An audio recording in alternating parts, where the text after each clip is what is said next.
Olha, você não pode perder de segunda a sexta-feira o Brasil Urgente com notícias aqui do nosso estado.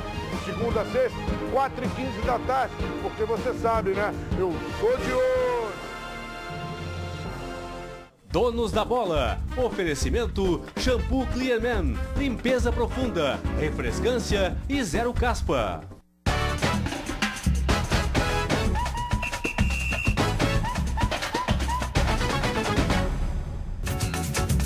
Boa tarde, amigos, os donos da bola desta terça-feira no ar, Band TV, canal 10 para todo o Rio Grande do Sul, aguardando a sua participação pelo Twitter, @donos da bola, ou também na nossa fanpage no Facebook, ou ainda no e-mail, donosdabola@band.com.br.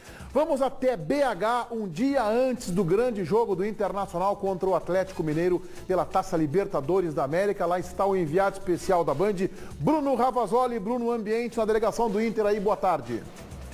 Tudo bem, Meneghetti? Boa tarde. Um grande abraço a você, um grande abraço a todos que nos assistem aqui em Belo Horizonte. Dia nublado, temperatura na casa dos 26 graus, um ambiente de muita confiança. O Internacional acredita no resultado positivo. O empate com gols será considerado um excelente resultado. Hoje à tarde, o técnico Diego Aguirre vai comandar uma atividade no Independência, com portões fechados.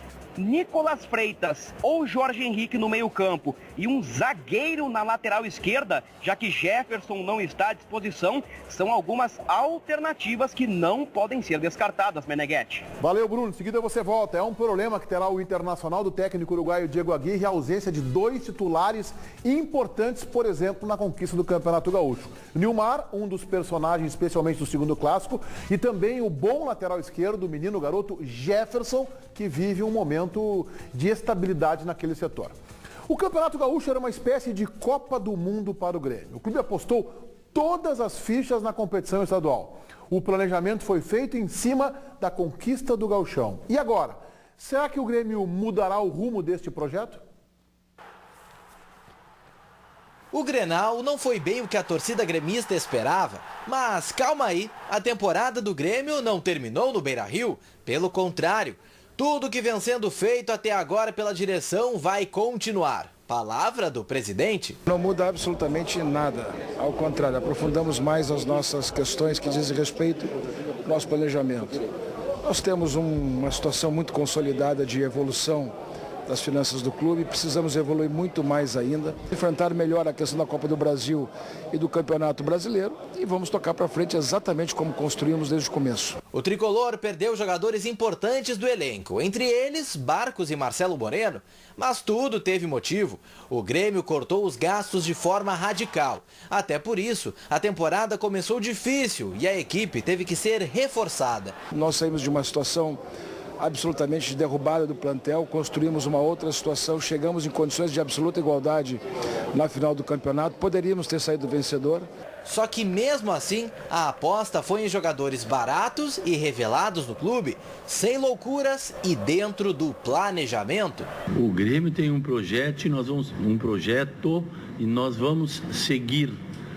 Naturalmente que dentro de um caminho, muitas vezes tem um ou outro desvio que a gente tem que tomar. A direção sabe perfeitamente isso, nós sabemos, nós compactuamos com o que a direção pensa e eles conosco. Nós não vamos fugir desse planejamento e eu permaneci no Grêmio, estou no Grêmio, vou ficar no Grêmio dentro do planejamento elaborado pela direção com a minha concordância. Mas perder o Gauchão doeu. Nós não ganhamos o Campeonato Gaúcho, sim, mas estamos dentro daquele projeto que poderá não ser, nesse momento, o Campeonato Gaúcho, poderá não ser a Copa do Brasil, mas nós temos que seguir esse caminho ou então vamos estar numa situação horrível daqui 3 meses, 6 meses, 1 ano. A direção não se conformou e revelou que vai em busca de reforços. Nós vamos ter reforços sim, nós vamos buscar alternativas que possam complementar o plantel. Sabemos aonde precisamos, sabemos o que queremos. O Grêmio ainda tem a Copa do Brasil e o Campeonato Brasileiro pela frente. O Grêmio evidentemente vai buscar exatamente o seu caminho e vai buscar mais títulos pela frente. Se nos primeiros jogos da temporada estava tão difícil e o Grêmio se recuperou, por que não acreditar agora? O Grêmio tem esse dilema, porque o projeto, calcado desde a eleição de Romildo Bolzan, foi tratado publicamente o Gauchão como a Copa do Mundo. O Grêmio perdeu essa Copa do Mundo. O Grêmio perdeu essa grande competição, que era a grande competição que a gestão Romildo poderia ganhar este ano. Era mais fácil, ganhava em cima do rival e teria solidez para a sequência do trabalho, mesmo que faça uma Copa do Brasil com dificuldades, a partir das fases mais fortes, oitavas e quartas de final, e mesmo que não faça um Campeonato Brasileiro ponteando, disputando o título, mas teria pelo menos a reconquista da hegemonia regional como uma das suas bandeiras. Perdeu essa bandeira. Tem um amigo meu, Meneghetti, que trata essas situações, que certa vez me diz o seguinte: o ano é de travessia. Lembra disso? Claro. 2015 para o Grêmio é um ano em que o Grêmio se preocupou em cruzar esse ano, em atravessá-lo. E a derrota no Campeonato Gaúcho, a gente viu isso nas palavras do próprio Filipão e na palavra dos dirigentes, ela foi, digamos assim, aceitável. Mesmo que lá no início o discurso seja de uma Copa do Mundo e o Grêmio tenha feito alguns esforços, embora perdendo jogadores, mas contratando outros, para que vencesse o Campeonato Gaúcho, que era o foco, o Grêmio aceitou a derrota, como vai aceitar chegar ao final do ano sem conquistar nenhum título, desde que as dívidas estejam sanadas, ou pelo menos parte delas, ou pelo menos o Grêmio tenha cuidado mais da sua saúde financeira e menos do clube. Menos do futebol. Cuidar um pouco mais da saúde financeira. Não, mas aí que tá. Aí tu tem que vender isso aí e ser bem vendido. Porque eu me lembro muito bem que quando o presidente Romildo Bolzan, não sei se já assumindo, disse aqui que ia transformar o Grêmio no maior clube do Brasil. Ele disse isso, ele fez essa frase no sábado, momentos depois da eleição, no seu primeiro discurso. Que iria transformar o Grêmio no maior clube brasileiro, sul-americano e mundial.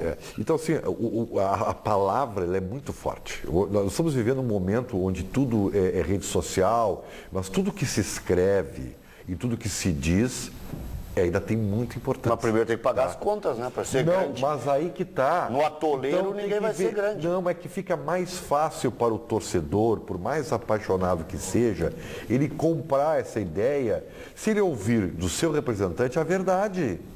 Porque nós aqui que temos mais informações e que passamos essa verdade, então nós somos execrados pelo torcedor porque parece que nós estamos querendo algo que não é verdade. Eu quero que o Grêmio ganhe tudo, como o Inter, eu quero que o Grêmio volte a ganhar. Nós, imprensa, precisamos que o Grêmio volte a ganhar títulos. Isso é importante. Agora a gente sabe que o Grêmio quase faliu. Sim, mas o Grêmio fez uma reunião do Conselho Deliberativo para dizer que a situação é muito mais feia do que se imagina. Quando isso, Rec? Agora, semana passada. E que fechou o último trimestre com 5 milhões de déficit, mesmo cortando pela metade a folha de pagamento. Por quê? Porque está estourando aí a rescisão do Marcos, a rescisão do Moreno, mandar esses caras embora custou dinheiro, tinha 6 ou 7 meses de direito de imagem atrasado, o Grêmio tem que pagar. E isso que o Grêmio se livrou da mala do Kleber, que agora vai receber na justiça. Se livrou naquilo. Não, momentaneamente. Não, vai ser pior. Vai estourar 30 milhões no lombo do Grêmio. Eu só queria te contrapor, Rec, eu entendo o teu argumento, que é um argumento de quem sabe que gestão também é cortar custo e não é só fazer investimento. Tá bem. Agora, tu acha que o Grêmio, por exemplo, economiza quando contrata o Brian Rodrigues e o Galhardo? Não, mas aí é que entra o pau no Rui Costa. Aí se você entrar hoje nas redes sociais, e até o Magriço, Eduardo Magriço, que é um conselheiro influente do Grêmio, do Conselho Fiscal, está dizendo o seguinte: observem quem está dando mais pau no Rui Costa. Um deles vai ser o próximo diretor remunerado. Pois agora eu estou fazendo pesquisa para saber. Não sei quem é. Eu mais ou menos imagino. Bom, o Rui, eu estou tentando ter o cuidado. O Rui realmente errou em algumas contratações, em alguns investimentos equivocados, mas nesse momento, o dirigente desse clube que passa por uma crise financeira, ele tem que ter muita criatividade. Ele vai errar e acertar. Sim. Ele vai acertar em alguns casos. Na minha opinião, com todo respeito ao Rui Costa, eu acho que o Grêmio, no momento, não precisa do Rui Costa. Há uma das variáveis. Precisa do vice-futebol. Vou dizer por quê. O Grêmio tem um técnico que ele é um gerentão. A palavra, desde o final do Brasileiro, ano passado, eu venho dizendo que o Filipão está transpondo a barreira de técnico. O Ribeiro usou apropriadamente o termo gerentão. E ele é um gerentão. Mas ele conhece o mercado, porque o que faz o Rui Costa? O Rui Costa vai buscar um Vargas na Europa, vai buscar... Ele pode até estar errando. O Brian Rodrigues foi contratado pelaquela amostra naquela Libertadores contra o Grêmio. Porque não tinha centroavante no mercado. O Jeromel é um jogador completamente desconhecido de todos nós. Quem é que indicou o Jeromel pro Grêmio? O Filipão. Também. Então, gente, pra que ter os dois? Pra que ter os dois gerentes? O Grêmio tem o Filipão, o Grêmio tem que ter um vice, tem o César Pacheco como diretor, ou que o César seja o vice-presidente de futebol e tem um outro diretor. O Grêmio, nesse momento de economia, não precisa ter o Rui Costa. Me parece que a gente não é ele, não precisa ter a figura do executivo de futebol. A gente não está considerando uma variável que o Grêmio também subestimou ou avaliou mal. O Grêmio pensava que o Inter fosse largar o Campeonato Gaúcho e que ele iria ganhar o Gaúcho numa relação com os outros times do interior e que isso daria para ele um status, um fôlego, uma relação de amistosidade com o torcedor, sem pressão, para continuar a temporada. Só que o Inter montou um grupo com muito boa qualidade na reposição e ele jogou o Campeonato Gaúcho da mesma forma, com 2 times e acabou levando a final para o Beira-Rio e ganhou no Beira-Rio ao natural. Essa variável o Grêmio não contava. Na fórmula do campeonato, sorriu para o Internacional. Classificavam 8. O Inter podia largar não largando. Mas o Grêmio quase largou em determinado momento e ficou fora dos 8. O Grêmio não tinha nada, Chico. Mas aqui eu vou dizer para vocês. O Grêmio mandou um time inteiro embora. 11 jogadores. Assim, a grosso modo, e talvez isso seja ruim para dizer, mas é a pura verdade. O time do Grêmio, em termos de qualidade, né, ele chegou onde podia chegar. Ele chegou na final do Gauchão. E perdeu por um gol só pro Inter. E o time do Inter é melhor. Aliás, é bem melhor que o do Grêmio. Então, não houve nada demais. Eu sei que para o torcedor do Grêmio, perder para o rival, entra na nossa cultura, é que isso é pequeno, da rivalidade. Mas não é, não é pequeno, isso é real. Eu entendo a realidade. Mas então, eu me coloco no lugar do torcedor e no lugar dos dirigentes que prometeram algo para o torcedor. Pois é, mas é por isso que eu digo para ti, discurso é muito fácil. Né? Existe um lema, né? Só prometa o que você pode cumprir. Só prometa. Então não promete nada. Vamos ter um ano difícil. Prometeu em outubro, quando ganhou a eleição, e aí em dezembro mudou o presidente Bozan. Mas eu acho que acho que o torcedor do Grêmio tem que se vacinar, porque essa ira do torcedor do Grêmio, de alguns, né? Alguns idiotas, de jogar cadeira, de achar que a culpa é de todo mundo, não pode ir se avolumando na medida em que for se avolumando a quantidade de derrotas. O Internacional, na década de 80, final da década de 80, início da década de 90, o portão 8 era insuportável. Tinha cada vez mais gente. Aquilo ali era uma panela de pressão e briga todo jogo. O torcedor não ganhava nada. E o Inter não ganhava nada. O torcedor do Grêmio está descarregando em coisas equivocadas. Jogar cadeira em Colorado não vai dar gol pro Grêmio. Mas aí é que tá. E aí é o seguinte, isso aí vai se avolumar. O Grêmio tem que pagar as contas. Eu discordo que seja pela derrota. Se o Grêmio ganhasse o título, as cadeiras iam ser mas menos. Tiradas igual. Menos. O que o Zé Aldo queria falar? Isso aconteceu no Ceará também. Não, o Ceará foi mais grave. Não, o Ceará não. Aí foi uma batalha campal, houve uma invasão em campo que, olha, aquele estádio tem que ficar interditado durante um ano. O que aconteceu no estádio de Copa do Mundo, lá em Fortaleza, foi lamentável. Mas a chuva de cadeiras lá também teve, né? Não, até não sei. Mas invadiram tudo. Teve invasão no final do jogo, foi um negócio... O jogo também foi um jogo lá... diferenciado, com gols 45 e outros 47. Agora, o que eu não entendi lá no Ceará é o seguinte, como é que as torcidas estavam tão próximas? Porque invadiram todas pelo mesmo lugar. Impressionante. Pelo mesmo buraco eles invadiram e daqui a pouco estavam brigando. Não era buraco, era escada de acesso ao campo. Pois é. Desceram pela escadinha. Mas ali não podia ser passagem dos dois. O futebol está virando uma arena de gladiadores. Mas tinha recuperado um pouco isso aí. O ser humano é o mesmo, a índole é a mesma da Idade Média. O clássico São Paulo, para não ter um ferido, tem que dar graças a Deus. Quando é só ferido, tá bom. Isso aí é igual a estatística dos acidentes de feriado. É isso aí. Quando dá 15 já é lucro. E para não dizer que é só lá, nós vimos em Pelotas aqui, né? No nosso Campeonato Gaúcho recentemente, vimos na Arena, vimos no Beira-Rio. Agora, eu acho que a visão do Zé Aldo é correta quando ele disse que o Grêmio não imaginava que o Internacional teria essa facilidade no Campeonato Gaúcho, porque agora o Grêmio está dizendo que vai contratar. Quer dizer, o que mudou de janeiro para maio para o Grêmio ter dinheiro? 30 milhões que o Grêmio economizou. Mesmo economizando 30 milhões, deu déficit. Não, mas é mais... 30 milhões. Além eu acho disso, que é mudança de filosofia. Mas dá coragem. É uma necessidade de dar alguma resposta. Mas isso é planejamento também. Por quê? Necessidades geram necessidades. O Grêmio não vai jogar com o Inter 2 vezes. O Grêmio vai jogar com o Inter toda semana. A Ponte Preta é quase o Inter. Na outra semana o Curitiba é quase o Inter. O Palmeiras, que frase gremista, o Vasco. A Ponte Preta é quase o Inter.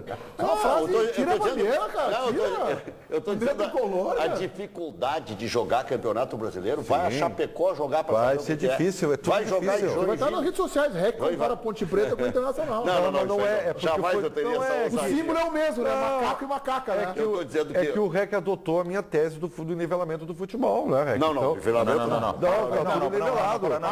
Vai ser tudo difícil. Se o futebol tivesse nivelado, o Grêmio teria ganhado do Inter e tomou um banho de bola no primeiro tempo. Tomou os jogadores banho do de Inter bola são por melhores. culpa do Luiz Felipe Scolari. Os jogadores do Inter são melhores. Tomou um banho de bola porque o Grêmio não foi humilde. Aliás, só para não esquecer, Tu acabaste de dizer que o Grêmio chegou no seu limite. E que o Inter é muito melhor do que o Grêmio.